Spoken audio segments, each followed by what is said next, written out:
पाकिस्तानी अदाकारा हेरा मानी हमेशा खबरों में रहती हैं, कभी अपने ड्रामों की वजह से और कभी अपनी तस्वीरों की वजह से। लेकिन पिछले कुछ अरसे से लगता है कि हेरा मानी ने अपना ज़्यादा वक्त इंस्टाग्राम शो ऑफ पर लगा दिया है। यानी रोज़ नई तस्वीरें, नए पोजेस, कभी बोल्ड साड़ी, कभी डांस वीडियो और कभी बेमकसद रील्स।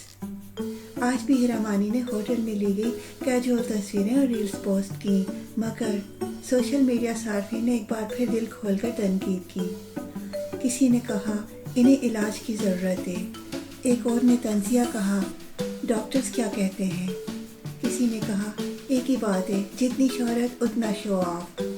सच पूछें तो शायद ये हमारे माशरे का नया असूल बन चुका है, जितना ज़्यादा आप दिखा सकते हैं उतनी ज़्यादा ख़बरों में रह सकते हैं। लेकिन सवाल ये है, क्या ये शो ऑफ वाकई ज़रूरी है? आपको क्या लगता है? कमेंट्स में ज़रूर बताएं। अगर आपको ये वीडियो अच्छी लगी है तो वीडियो को लाइक करें, शेयर करें और चैनल को सब्सक्राइब करना ना भूलें। अगली वीडियो तक के लिए अल्लाह हाफ़िज़।